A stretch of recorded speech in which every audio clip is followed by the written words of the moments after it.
Hi Curlis, welcome back to my channel. This is really going to be somewhat of an intense story time for me, being that it's not only my first, but the story itself. So let's just get right into it. Okay, last year I was dealing with someone and he had been, staying with me. We were trying to move in together. And he had been staying with me for about a good 2, 3 weeks at the time. And one day, he went to work and he had just got a new phone. So his old phone was there.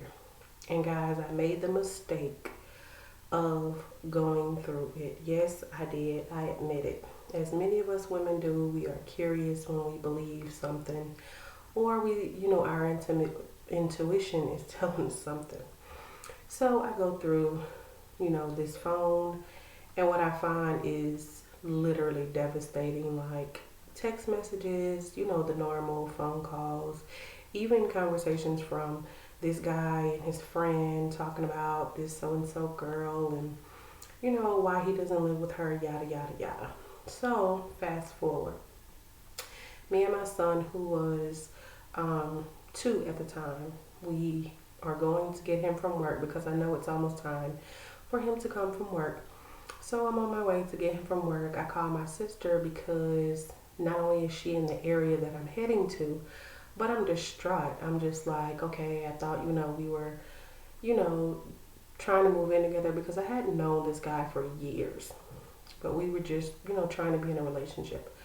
So, okay, I meet her at the store not far from his job until he calls me to come get him.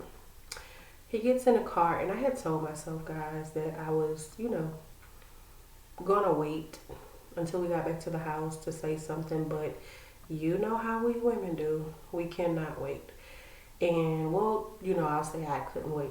I asked him about a specific person. Who is so and so?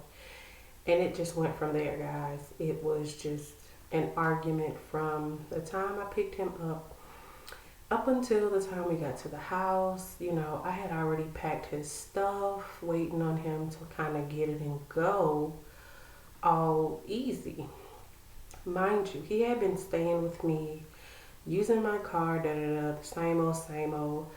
But it was like the reason for the anger was he was living with someone else before he claimed to have, wanted me back so bad. It was just a crazy scenario. So we get to my house and I'm just like, okay, well, if you're doing this, you're doing that, then you can just go. It can be that simple. So he sits down and plays the game, which makes me even madder. So I'm like, okay, fast forward. He finally decides to get up after I tell him, like, this is not acceptable. I'm not going to accept this. I don't have to accept this. I thought we were trying to build something, this, that, and the third. Fast forward. He finally decides to leave. He tells me to take him to his grandmother's house. Okay, cool. All of his stuff is in my car. I'm taking him to his grandmother's house. Literally halfway to his grandmother's house, he decides he doesn't want to go there because he didn't have a car and he didn't want to be stuck. Okay, well, you told me to bring you to your grandmother's house. So he starts screaming and yelling. Mind you, my son is in the back seat and I'm driving. At this time, I'm on a 2-lane highway. Well, I should say 2-lane street. And, he's screaming and yelling about not going to his grandmother's house and taking to his sister's house, which is honestly in the opposite direction. So at one point, I tell him, you can get out of the car. I can call your sister. You can get out of the car and she can come pick you up from here. So, okay, let's fast forward again, guys. We get to a red light. And up ahead at the next light to the right is the expressway to go to his grandmother's house. We get to the red light. He's still arguing. Previously I had took my purse and put it on the driver's side door because I was driving. I put it beside me because I don't know why I felt like he was going to try to snatch it. And I also grabbed my phone. So at the red light, guys, my car is running. I'm pressing the brakes. He literally turns my car off, then slams it in park at the red light. Holds my keys, will not give it back. Tells me that if I try to take him to his grandmother's house, he's going to basically try to wreck the car with my son in the car. So I'm starting to freak out. I'm like, what are you talking about? I'm trying to take you where you told me to take you. We're in the middle of the street. Cars are honking. It's literally crazy. Like, people are riding by looking at me like I'm absolutely crazy. So, it's at that point where you just agree just to get them to stop. So, okay, I agree, like, whatever. So he gives me back my keys, but he snatches my phone and I snatch it back. So, okay, like I said, the next light was the expressway. I get on the expressway. I don't know how, but he knew I was going to take him to his grandmother's house. And mind you guys, I'm getting onto the expressway doing like 60, like 55, 60. I think the speed limit was 65. So once I'm at like 65, 70, he literally keeps screaming and hollering, threatening to slam my car and park while we're going this fast. He's screaming and yelling that he doesn't care. He will kill us all. I immediately panicked and I'm just like, my child is in the car.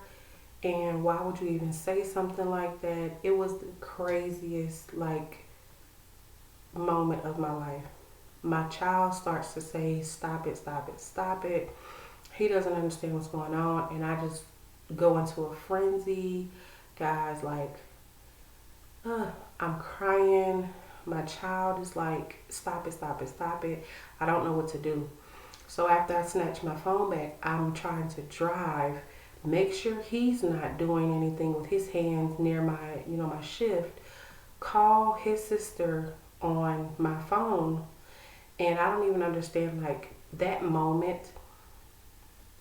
I don't even know, like, you could not ask me if it was cars beside me, how fast I was going, because at that moment, the only thing I knew was I need to call somebody and get him out of my car before he tries to kill all of us. He kept screaming he did not care, he did not care. He would drive us into the median, the wall, and he did not care. He did not care. He just was irate. I'm calling his sister. I cannot talk because I'm crying so much.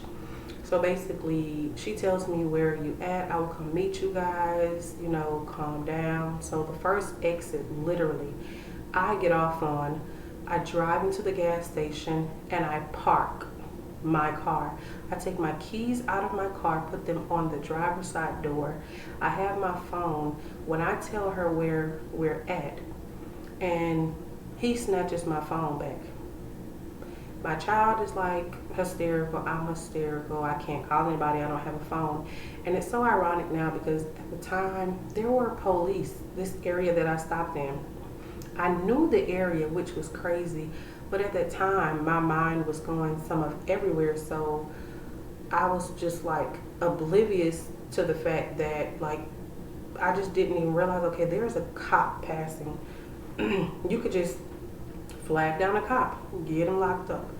I knew that he did have a gun, which I was never scared that he was going to use the gun, but I don't know why at that moment I could not think of, okay, well, there are cops around, get out this car, go get you a cop. If I would have done that, my child would have been left in the car. So fast forward, we literally sit there, I think it was like 10 minutes. He's screaming and yelling. My baby is saying he has to go to the bathroom. I'm scared to get out of the driver's seat and go around to the back to get my baby because I'm scared that he's going to, like, try to grab him. I'm just freaking out. So his sister calls me back. I'm hysterical. She finally arrives and he will not give my phone back.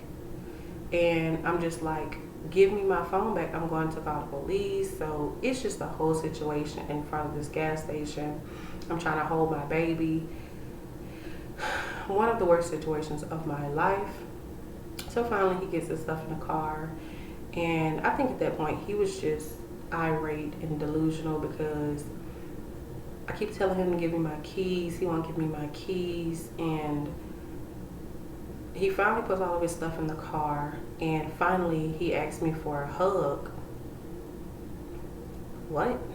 After you just threatened to kill me and my child and yourself? You want a hug? No. So I tell him, don't touch me, all of that type of stuff. I'm trying to, hold on to my baby. He finally literally like throws my keys at me while he jumps in the car and his sister takes off. Guys, I was so hysterical. Let me tell you how hysterical I was. No joke, no lie. I didn't realize I was literally maybe 10 minutes from home. I didn't realize it at the time. I quickly, once he gave me my phone, I went to the car with my baby. And my first thought was to call the police, but I was so hysterical, I called my sister. And I'm just like telling her what happened, and she's asking me where I'm at, and I can't tell her where I'm at. I'm telling her, okay, well, it's this store right here, it's this fast food right here. Up ahead, I see this sign to go to the expressway. I don't know how to get back home. I cannot talk. I am hysterical. I am crying. My baby is like trying to console me. He doesn't understand what's going on. So finally, she's just like, you can't drive like that. I'm going to send my husband. She sent her husband literally. Guys, they were almost like 45 minutes away from me, 30 to 45 minutes. Her husband had to come and guide me 10 minutes back to my house because I was hysterical.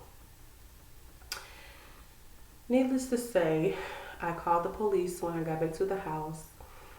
There was literally nothing that they could do because somehow or another, somebody said that they didn't know because it started at my house with the argument. That was a different county from where the situation, where he got out at. It was two different counties here in Georgia. So this place is saying that I gotta call this department saying I gotta call that one.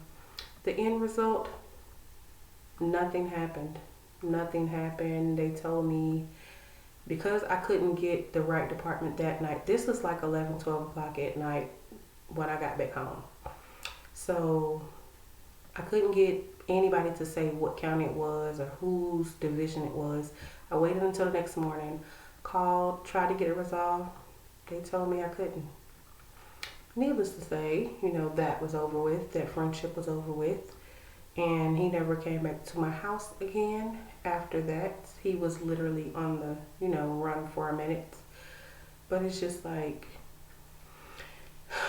the situations that you're in life sometimes. You never, ever think that you would be involved in such situations. But great things happen to good people and bad things happen to great people. Like, I never thought I would be in that situation, but I was. And I honestly wanted to press charges, but I had to take a step back and say, me and my child got out of the situation with no harm.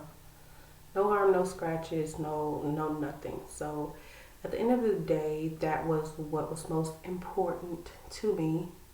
So yeah, guys, that was really the first time I ever had someone to threaten to not only harm me and my child, but also themselves. And I really felt he was serious.